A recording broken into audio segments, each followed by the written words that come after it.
Bonjour ou bonsoir. Comme vous, ce matin, je me suis réveillé. Et je me suis réveillé pourquoi? Pour couvrir des besoins. Ces besoins, Abraham Maslow les a très bien décrits.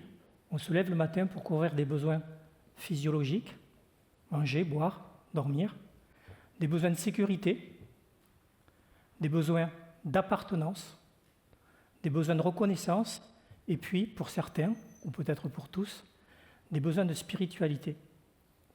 Et ces besoins au quotidien, eh bien, je vais les couvrir pour donner du sens à ma vie, donner du sens à ce que je fais, donner du sens à qui je suis. Et quand je donne du sens à tout ça, j'ai une vision de moi qui est plutôt agréable. Et cette vision, je vais pouvoir l'atteindre au travers d'objectifs que je vais me fixer, et au travers de ces objectifs, des résultats que j'ai décidé d'obtenir. Et quand j'obtiens ces résultats, alors je suis en train de créer ma propre réalité. Et sachez la chose suivante, mais vous le savez certainement, qu'il y a autant de réalités dans cet amphithéâtre qu'il y a d'individus. Alors ce matin, je me lève au travers de mon identité. Mon identité, c'est quoi? C'est mon mode de pensée et mes traits de caractère. Certaines personnes disent de moi que je suis un garçon brillant, gentil, intelligent. Et puis d'autres disent de moi que je suis plutôt désagréable. Cette identité, je vais l'exprimer au travers de croyances. Une croyance, c'est quoi? C'est une pensée que je considère comme étant la vérité. Il n'y a que moi qui le crois. Ce matin, je me suis levé et je me suis dit la chose suivante.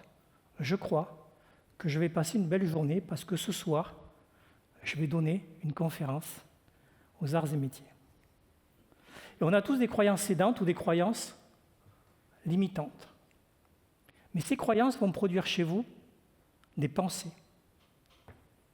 Et les pensées, c'est structuré. C'est structuré notamment autour d'images, de sons, de sensations, parfois même de goût et d'odeur. Et ce qu'il y a d'agréable avec les pensées, c'est que ce matin, dans les images qui me venaient, je reconnais ce soir certaines personnes que j'avais imaginées ce matin. Et alors ces pensées vont produire des émotions. Des émotions de joie, de peur, de tristesse ou de colère, ça dépend. Et vous le savez, pendant la journée, on peut facilement passer d'une émotion à une autre. Mais en ce moment, je pense qu'en face de vous, je suis dans une émotion de joie parce que je l'ai cru ce matin. Et cette émotion est en train de produire un ou des comportements. Alors un comportement, c'est quoi? C'est d'abord une attitude. Quand j'arrive quelque part, j'observe et j'écoute. Cette attitude va me permettre d'être flexible, et notamment d'être flexible intellectuellement, avoir une bonne ouverture d'esprit. Cette flexibilité va me permettre de m'adapter, bien évidemment, dans l'environnement dans lequel je suis. Et puis surtout, je suis quelqu'un de pragmatique.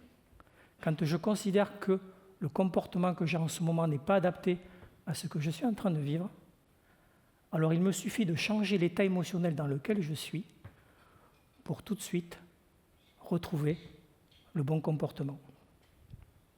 Et l'ensemble de ces comportements que je vais répéter tout au long de ma vie vont produire des expériences et la somme des expériences que je produis vont me rapprocher de quoi?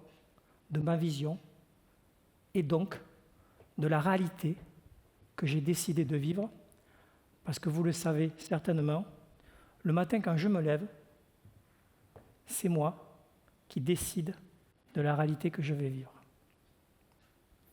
Alors tous les mécanismes que je viens de vous décrire, que vous le vouliez ou pas, existent. Ces mécanismes, que vous le vouliez ou pas, pour certains sont conscients et d'autres, a priori, inconscients. Mais imaginez la chose suivante, imaginez que vous pourriez prendre le contrôle sur tous ces mécanismes. Imaginez qu'en ce moment, là, tout de suite, vous pourriez avoir un outil qui vous permettrait de prendre le contrôle de ces mécanismes, et notamment de ces mécanismes inconscients qui parfois produisent les comportements dans lesquels vous ne vous sentez pas toujours bien.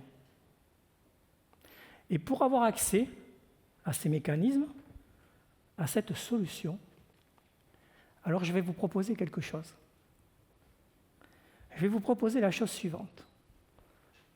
De vous installer confortablement et de prendre une bonne inspiration et de souffler. Et à partir de maintenant, de rester concentré sur ma voix, juste ma voix. Il n'y a plus rien d'important dans cet amphithéâtre, juste ma voix. Et pendant que vous prenez tout doucement le contrôle de votre respiration, alors vous allez prendre le contrôle de votre rythme cardiaque. Plus rien n'a d'importance en ce moment, juste ma voix et ce que vous ressentez à l'intérieur de vous. Et pendant que vous prenez le contrôle de votre rythme cardiaque, imaginez la chose suivante. Imaginez qu'une sensation nouvelle est en train de se créer juste là, à l'intérieur de vous. Une sensation que vous êtes en train de créer. Et imaginez que cette sensation pourrait être une émotion, et notamment une émotion de joie.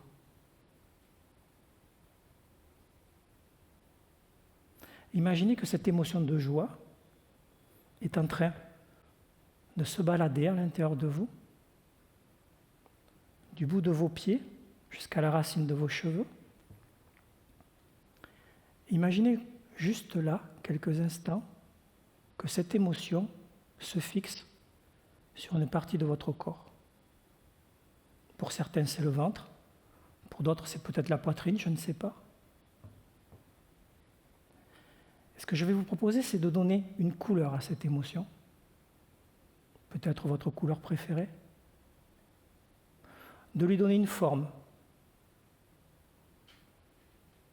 et peut-être même de lui donner une taille. Et imaginez que juste maintenant, cette émotion est en train de grandir à l'intérieur de vous, tout doucement, que cette émotion se déplace de votre poitrine sur votre ventre, et peut-être même sur vos épaules. Imaginez que plus cette émotion se déplace, et plus vous prenez conscience de ce qu'il se passe à l'intérieur de vous. Vous n'avez absolument besoin de ne rien faire, juste d'observer ce qu'il se passe à l'intérieur de vous. Et vous voyez bien que cette émotion que vous êtes en train de créer est en train tout doucement de remonter dans vos bras, vos épaules. Et cette émotion est tellement forte que pour certains d'entre vous, je peux l'observer, elle est en train de modifier votre température corporelle. C'est le propre même des émotions, c'est qu'elles sont puissantes, très puissantes. Et que cette émotion est tout doucement en train de remonter dans votre cou, sur votre crâne, et qu'elle va tout doucement arriver sur votre front.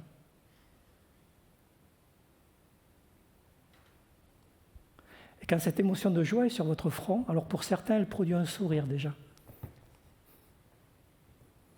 Alors il faut faire très attention avec les sourires parce que des fois, ça peut provoquer des fous rires.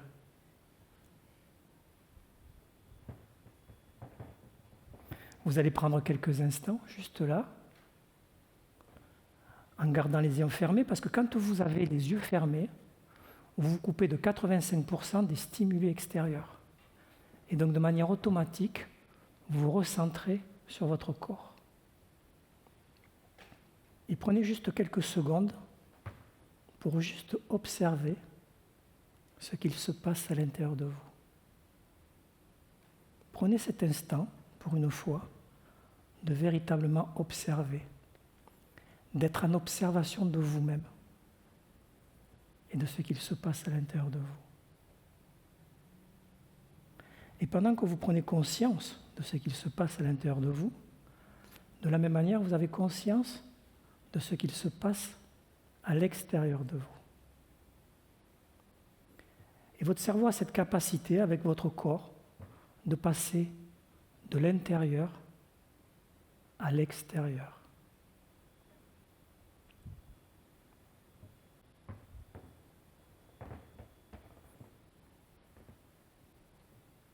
Alors tout doucement, et pendant que vous prenez conscience de tout ça, vous allez prendre conscience de vos pieds sur le sol, prendre conscience de vos mollets, de vos cuisses, prendre conscience de votre dos sur le strapontin, prendre conscience de vos bras, de vos mains, de vos épaules.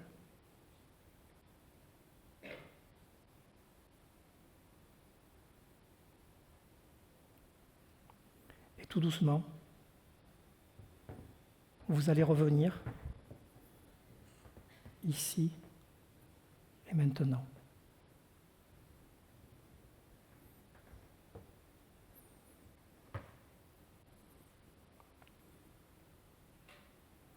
Alors pour certains, vous venez de découvrir peut-être cette sensation agréable d'être en contact avec son corps et que son corps est en permanence relié à son esprit.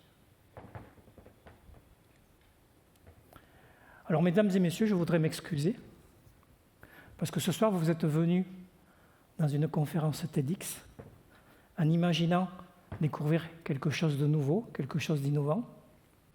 Et vous voyez bien que ce n'est pas du tout le cas. Mais de la même manière, vous venez de prendre conscience que ces mécanismes inconscients que je vous ai décrits plus tôt, eh bien, sur ces mécanismes, conscients ou inconscients, vous pouvez agir, et notamment en conscience. Et vous venez de prendre aussi conscience qu'en modifiant ces mécanismes, vous pouvez modifier votre réalité. Et vous venez de prendre conscience que votre cerveau n'a aucune limite et qu'il fait précisément, parfois, ce que vous lui demandez. Et vous venez de prendre conscience également de la chose suivante, c'est que l'auto-hypnose ou l'hypnose n'a rien de magique et n'est en aucun cas nouveau. Mais ce qu'il y a de magique dans ce que vous venez de vivre, c'est ce que vous allez en faire ce soir ou demain. Merci à vous.